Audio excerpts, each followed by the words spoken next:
अब इसमें देखने की बात यह है, एक तरफ सरकारें लगातार ये बोलती हैं कि हमने 25 करोड़ लोगों को बेरोजगारी से 25 करोड़ लोगों को हमने गरीबी से बाहर निकाला है। फिर हम ये पूछना चाहते हैं कि अगर आपने 25 करोड़ लोगों को गरीबी से बाहर निकाला है, तो वो लोग कौन है जो जो 85 करोड़ लोग हैं, वो कौन है जिनको सरकार 5 किलो राशन पर निर्भर रखे हुए है। मतलब यह है इससे कि देश के अंदर आज फिर से वही कॉरपोरेट शक्तियां हावी हो रही हैं। आप लगातार देख ही रहे होंगे कि पूंजीवाद हावी हो रहा है। जिस साम्राज्यवाद के खिलाफ उन आज़ादी के मतवालों ने, उन शहीद शहीद आजम भगत सिंह ने, सुखदेव ने जो ये कहा था कि हम साम्राज्यवाद को नष्ट करेंगे और समाजवाद की हम स्थापना करेंगे, आज देखने में ये आ रहा है कि समाजवाद कहीं भी नजर नहीं आता है। हम कहने को तो लोकतंत्र में जी रहे हैं, लेकिन यहाँ पर लोक माने लोग, तंत्र माने व्यवस्था, यहाँ पर लोगों की कोई भी व्यवस्था नहीं है। ये व्यवस्था केवल और केवल मात्र एक दिन नजर आती है इस देश के अंदर, और वो दिन होता है चुनाव का। उस दिन हम लोकतंत्र को कह सकते हैं, लेकिन जैसे ही चुनाव हो जाता है वैसे ही यहाँ पर वही कॉरपोरेट शक्तियां, वही जो ब्यूरोक्रेसी का अगर हम हाल देखें, वही हम अगर ब्यूरोक्रेसी को लीजिएगा, आप न्यायपालिका को लीजिएगा, लगातार जो हमारी संस्कृति है, हमारी संस्कृति को तार तार करने का काम भी न्यायपालिका कर रही है। इस प्रकार के नियम, इस प्रकार के कानून इस देश के अंदर चल रहे हैं, जो समाज का जो पारंपरिक जो ढांचा था, उस ढांचे को तोड़ने का काम किया जा रहा है। तो इस पूरे के पूरे जो ये जो चर्चा हमने की है, इसमें फिर से बदलाव करके भारत को फिर से भारतीयता के आधार पर खड़ा करने का हमने बेड़ा उठाया है। और इसका एक ये आयोजन जो हम यहाँ पर करने जा रहे हैं, ये आयोजन इस प्रकार से हम करना चाहते हैं कि ये पूरे भारत के अंदर अब तक का शहीदों की याद में इस प्रकार का आयोजन नहीं हुआ होगा, जिस प्रकार का आयोजन आपको देखने को मिलेगा। अभी तक आप लोगों की जानकारी के लिए हम बता दें, 200 से ज्यादा गांव को हम कवर कर चुके हैं पानीपत के। और प्रचार भी अगर आप लोग देखोगे कि इस प्रकार से किसी भी सही मतलब कोई भी शहीदी दिवस आज तक 77 सालों में इस प्रकार से नहीं मनाया गया जिसका प्रचार इतने जोरों शोरों पर हो रहा हो।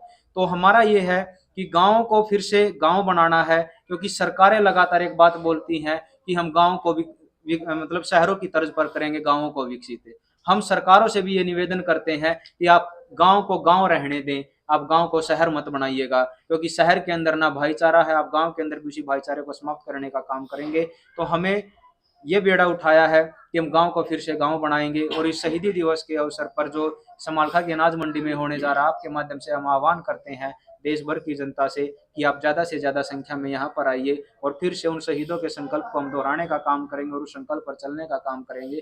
और यहाँ पर शहीद आजम भगत सिंह, सुखदेव और राजगुरु की प्रतिमा को भी स्थापित किया जाएगा, वो भी सब समाज के सहयोग से ही होगा। देखिए भाई साहब, आज की युवा पीढ़ी की बात की जाए तो बोल चुकी है भगत सिंह को, पढ़ नहीं पाते, सुन नहीं पाते, उनकी जो स्टेटस थे, क्या मानते हैं, किसकी कमी मानते हैं आप ये? बड़ी बात इसमें यह है कि युवा पीढ़ी नहीं भूल रही है।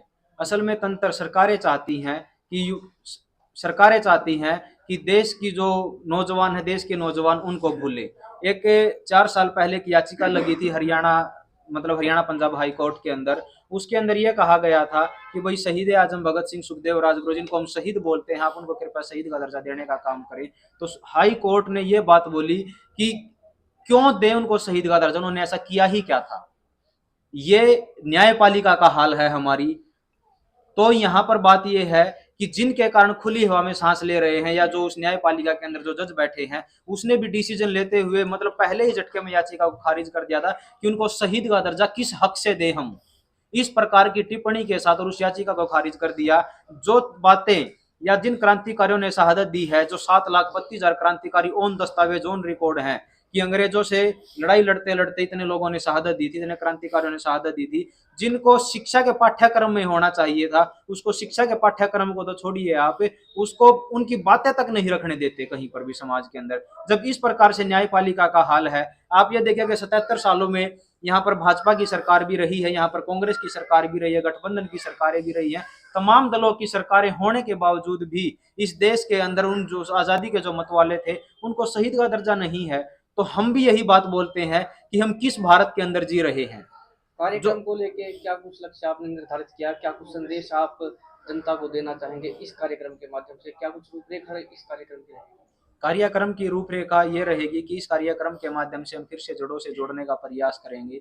यहाँ पर पारंपरिक वेशभूषा के साथ हजारों लोग इस कार्यक्रम के अंदर पहुँचेंगे। लगभग लगभग यहाँ पर अंदाजा है हमें, जो गांव से हमें समर्थन मिल रहा है कि 15 से 20 हजार की संख्या में यहाँ पर लोग पहुँचने वाले हैं। और इस कार्यक्रम का जो असल उद्देश्य है वो गांव में फिर से गांव बनाने के ऊपर, जो हमने पहले बताया है कि जन जल जंगल जमीन और जानवर, इसके ऊपर निर्णय लेने का अधिकार वो स्थानीय लोगों को होना चाहिए। शिक्षा, स्वास्थ्य, न्याय, खेती, राजनीति, धर्म में से पूंजीवाद को खत्म होना चाहिए। तो हमारा जो अल्टीमेट ध्येय है वो ये है, और इस कार्यक्रम के माध्यम से हम फिर से जन चेतना ये मतलब जगाना चाहते हैं लोगों के अंदर कि जो शहीदों ने सपना देखा था वो भारत तो नहीं बन पाया है, फिर से उन शहीदों के संकल्प को दोहराकर हम वो भारत बनाने का प्रयास यहाँ से करना चाहते हैं। डॉक्टर साहब, एक सवाल है मेरा। आपने ये कहा था जिस तरीके से युवाओं की नस्ल बिगड़ती जा रही है और जो है बीजों की नस्ल बिगड़ती जा रही है, इसे किस तरीके से सुधारा जा सकता है? सुधारने के लिए सबसे पहले तो उनको ये मालूम होना चाहिए कि उनकी वो बिगड़ क्यों रही है और उसके कारण क्या है।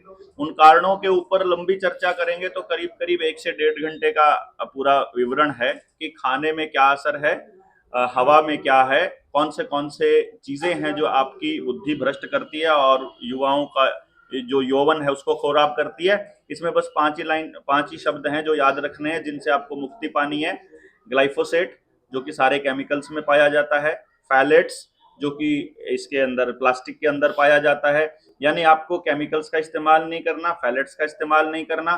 तीसरा, सुगंध वाली चीजें जैसे डिओड्रेंट, मच्छर भगाने वाली चीज, शैम्पू, साबुन, ये जो पाउडर सुगंध जिसमें आर्टिफिशियल आती है, ये फ्लोराइड जो पानी में मिला के दिया जा रहा है, वाईफाई जिसका रेडिएशन पीनियल ग्लैंड के ऊपर डायरेक्ट अटैक करता है, एल्यूमिनियम जिसका बर्तन और दरवाजे आपके आसपास चारों तरफ रहते हैं, और क्या रह गया, आ जाएगा बाद में ध्यान में, देख एक लेंगे। सवाल और है डॉक्टर साहब, मैं आपकी कई सारी वीडियो देखता हूँ तो उनमें आप बच्चों को लेकर भी कुछ कहते हैं। जो बच्चे स्कूलों में आज हम पढ़ते मेरे हैं- ख्याल से साथी 23 इसके बाद का हम इंटरव्यू कर लेंगे। 23 मार्च को लेकर के हम लोग अगर संदेश दें लोगों को ज्यादा बेटर रहेगा। मुख्य अतिथि के तौर पर कोई रहने वाला है? मुख्य अतिथि देश की जनता होगी। ये एक जनता सरकार मोर्चा एक ऐसा मोर्चा है पूरे देश के अंदर, एकमात्र ऐसा मोर्चा है जिसका कोई प्रधान नहीं है, जिसके अंदर अभी पिछला कार्यक्रम जो गोहाना में किया था वहां हमारे अक्षय भाई नेतृत्व कर रहे थे। उसके बाद हमारे प्रदीप डागर भाई हैं, उन्होंने चरखी दादरी में आयोजन किया, वो लीडर थे। और इस कार्यक्रम की लीडरशिप रविंद्र भारतीय कर रहे हैं। यहाँ कार्यक्रम जब भी हो रहा होता है, कोई भी कार्यक्रम जो मोर्चा करता है उसका एक लीडर तय होता है, वो पूरा कार्यक्रम उनकी लीडरशिप में होता है, जो वो कहते हैं उसी हिसाब से चलता है। तो इसके अंदर मुख्य अतिथि हमारे रविंद्र गाल्याण ही होंगे। ये जिसको मुख्य अतिथि का सत्ता बनाना चाहे ये इनके हाथ में है। पूरी तरह से मोर्चा इनको पूरी अथॉरिटी देता है कोई भी कार्य करने की, क्योंकि इनको कार्यक्रम के आयोजन में हम लोगों की मदद से हम लोग कर रहे हैं। जितने समाज के साथी हम लोग आए हुए हैं, सब इसी लीडरशिप की क्वालिटी को निखारने के लिए हम लोग आए हैं। और कमाल की बात यह है कि जिस संदेश की बात आप रविंद्र भाई से पूछ रहे थे, पूरे समालखा के आसपास के 200 गांव में हम लोग रैलियों की तरह, नेताओं की तरह, पार्टियों की तरह किसी को भी हम लोग गाड़ियां नहीं भेज रहे हैं, किसी को भी हम तेल का खर्चा नहीं दे रहे हैं। यहाँ आने वाले लोग वो खुद आएंगे, जिनको पता है कि जनता सरकार मोर्चा कितना शानदार काम कर रहा है, उन्होंने क्या क्या समाज के अंदर जागृति अभी तक फैलाई है, और आने वाले वक्त में उनको उससे क्या उम्मीद है। खुद से आने वाले लोग जो जिंदा जमीर वाले होंगे वो इसमें शामिल हो रहे हैं। रविंदर जी, पूरे हरियाणा में समालखा ही क्यों चुना आपकी बार? क्योंकि जैसे भी आपने बताया कि काफी जगह हुआ, उनका कुछ खास कारण थे या इसका कुछ खास कारण है, नॉर्मली बस वैसे ही जो जगह सिलेक्शन करनी थी वो कर ली समालखा? देखिए, जगह तो सिलेक्ट होती ही है, ये प्रश्न तो कहीं और होता तो वहाँ भी आता, लेकिन मैं इसमें ये बता दूं कि मैं निजी तौर पर समालखा से ही, वाटा मेरा गांव है। तो अगर रविंदर कोई कार्यक्रम के लिए अगर कोई जगह चुनेगा तो वो अपने क्षेत्र को ही चुनेगा। तो बात यही है कि जब पड़ोस के घरों में आग लगी हो तो हम ये सोचते हैं कि हम बच जाएंगे, तो हम नहीं बचेंगे। ये तो एक प्रकार से समाज के अंदर जो हमने बताया, अभी पूरी चर्चा रखी है, उस चर्चा में आपको नजर आ ही गया होगा कि पूरे समाज के अंदर त्राहिमाम मची हुई है। तो हम अगर बचाने पर चले तो हम कहाँ से शुरुआत करेंगे?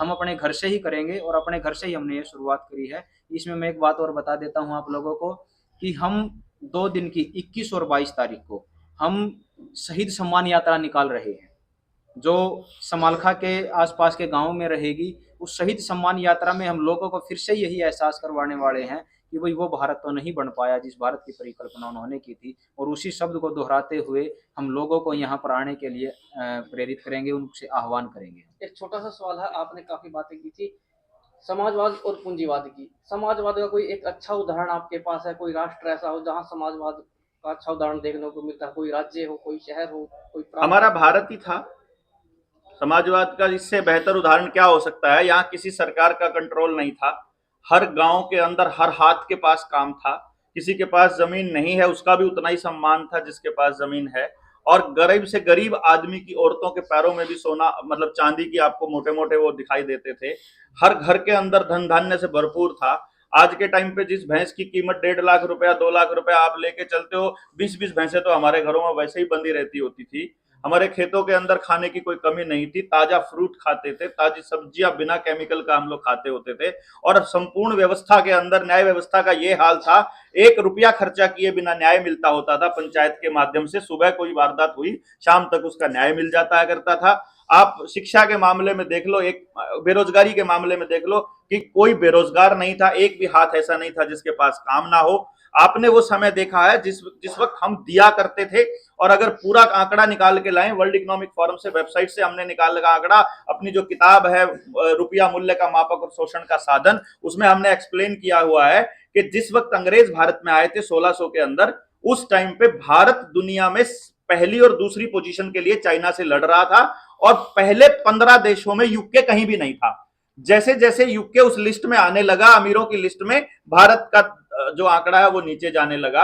और फिर एक टाइम ऐसा आया 1947 में कि यूके और यूएस जो है वो दूसरे और तीसरे नंबर पर थे, और भारत वहीं 15 देशों से सबसे निचले वाली पायदान पर चला गया था। मतलब ये जो लूट है ये पूंजीवाद की जिस तरह से चालू हुई, समाज को बीच से निकाल दिया। शिक्षा, स्वास्थ्य, न्याय, राजनीति, ये 4 चीजें ये सरकार का और व्यक्तिगत विषय है ही नहीं, ये प्योरली समाज का विषय है। समाज को कैसे बच्चे चाहिए ये समाज तय करेगा, और ये तय करेगा, और जैसे ही समझ आ जाएगा कि ये चीज गलत है करेगा, वही समझाने के लिए हम लोग निकले हैं। ये साथी झारखंड से आए हैं, अपने विष्णु भाई हैं, इधर पंजाब से आए हुए, राजस्थान से आए हुए, वो पंजाब से आए हैं अपने, और राजस्थान से आए हैं सुरेश भाई। सब पूरे के पूरे देश से लोग आए हैं कि वो वहां ऊर्जा यहाँ रविंदर भाई को देंगे इनके नेतृत्व में, और सारे लोगों को समझाएंगे।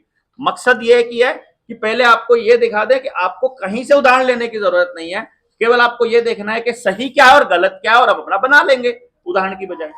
कितना लगता है कि जो जनता है, जो जो यहाँ के आसपास के जो लोग आएंगे, हाँ। कितना इस चीज को एडोप्ट कर पाएंगे? अभी रविंद्र जी ने भी कहा था कि भाई गांव को गांव बनाने की जरूरत है, जी, गांव जी। को शहर बनाने की या और कुछ बनाने की जी, जरूरत जी, नहीं है। जी। तो कितना एडोप्ट कर पाएंगे, कितना उस चीज को मतलब ये अपने जीवन में ये बाहर पीपल का पेड़ है, ये करीब करीब मैं ज्यादा नहीं कहता तो करीब 60-70 साल पुराना तो कम से कम होगा, ये हो सकता है 100 साल से ज्यादा का भी हो।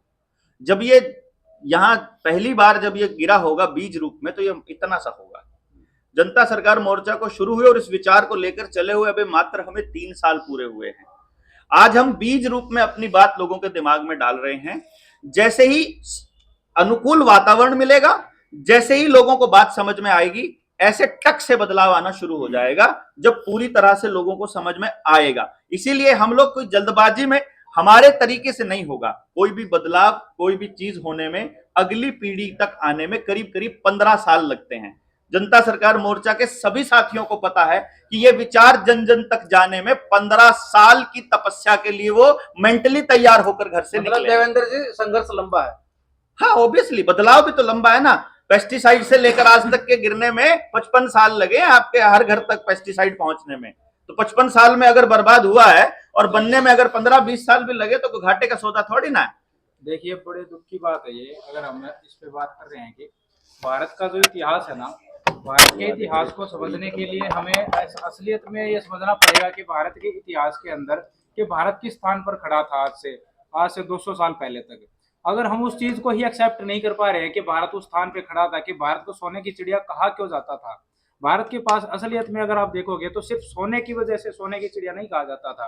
भारत के पास मतलब कि आप किसी भी स्टेट के अंदर जाओगे ना, तो इतने प्रकृति के इतना देन है, प्रकृति की इतनी देन है भारत के ऊपर कि इसके ऊपर पूरे वर्ल्ड की नजर है भारत के ऊपर। उसकी वजह से भारत गुलाम रहा, अगर आप इस बात को ध्यान से देखोगे तो।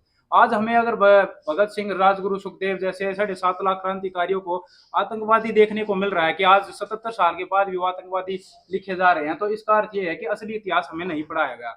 और उस इतिहास को पढ़ने के लिए हमें इस बात के लिए जागृति करनी पड़ेगी सबसे पहले समाज के अंदर वो जागृति करने के लिए जनता सरकार मोर्चा निकल चुका है।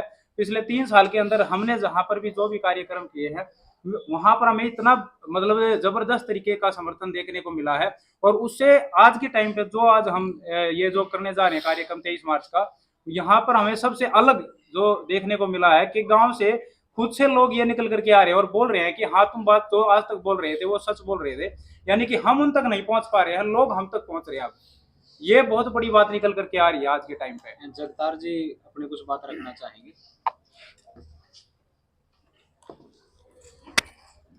सभी मीडिया वालों को सत श्री अकाल। भाई रविंदर जी जो मेहनत कर रहे हैं 3 साल से, 23 तारीख को शहीद आजम भगत सिंह जी का शहीदी दिवस है। शहीदों की चिताओं पर लगेंगे हर वर्ष मेले, वतन पे मरने वालों का बाकी यही निशान होगा। उस दिन 23 मार्च को शहीदी दिवस पर यहाँ नई नाज मंडी में एक मेला लगेगा। भगत सिंह जी ने अपने देश को आज़ाद कराया, जैसे इन्होंने बताया। हाई कोर्ट में रिट डाली किस चीज़ का दर्जा दें। एक मेरा दोस्त है यहाँ, उन्होंने भी रिट डाली थी सुप्रीम कोर्ट में, वहाँ रिकॉर्ड नहीं शहीद भगत सिंह जी को किस चीज़ का दर्जा दें। ये तो हमारे देश का हाल है। भगत सिंह जी ने देश के लिए अपना धर्म भी वार दिया था, अपनी जान तो कुर्बान की उन्होंने। सिख थे ना, सरदार थे ना, सरदार भगत सिंह। बाहर से सिख थे, पगड़ी बांध थे बड़ी अच्छी, पगड़ी संभाल जट्टा पगड़ी संभाल। पंजाब से चली सी आवाज, अंग्रेजों का राज था, कितने उन पर जुल्म हुए। देश के लिए शहीदी दी उन्होंने, देश के लिए अपने बाल भी कटवा दिए थे। कमाल की बात है, ये तो सिख अपने बाल नहीं कटवाता, देश के लिए अपना धर्म भी कुर्बान कर दिया, अपना शरीर भी कुर्बान कर दिया। उनके साथी थे चंद्रशेखर आजाद, राजगुरु सुखदेव। मैंने कई शहर में संभाल के, मैं आज तक शहीद भगत सिंह जी का कोई मूर्ति नहीं देखी, हल्के में कोई तस्वीर नहीं लगी हुई। और नेताओं की तस्वीरें लग रही है जिन्होंने किया कुछ नहीं। खान पीन नू बांध रही, डंडे खान नू रिच, गद्दियों बैठ गए भगत सिंह की बदौलत। अगर आज मेरे बच्चे जीवित है, मेरा बाप जीवित है, तो इन शहीदों के कारण जीवित है। अगर ये शहीदी न देते तो मेरे पिता नहीं होने थे, मेरे बच्चे नहीं होने थे, मेरे दोस्त, मेरे पोते पोतियां, कुछ नहीं होना था। हम लोग आज ऐसे आजाद न बैठे होने थे तो गुलाम होने थे, गुलाम होते जी हम, हमारा रूप ही कुछ और होना था। तो सबसे पहले भाई मैं तो रविंदर जी का, छोटे वीर जी का, ये पंजाब से आए सरदार सज्जन सिंह लुधियाने से, ये इनके साथी हैं, झारखंड से भी आए, इनका संभाल खाने पर सबका, मीडिया कर्मियों का सबका स्वागत करता हूँ। और गुरुद्वारा कमेटी की तरफ से, जीटी रोड की तरफ से, गुरुद्वारा गुरु गोविंद सिंह जी की तरफ से, गुरु नानक दरबार साहब मालटाउन की कमेटी की तरफ से आप सबका स्वागत है। आप सब नू भाई जी आया। वाहिगुरु जी का खालसा, वाहिगुरु जी की फतेह।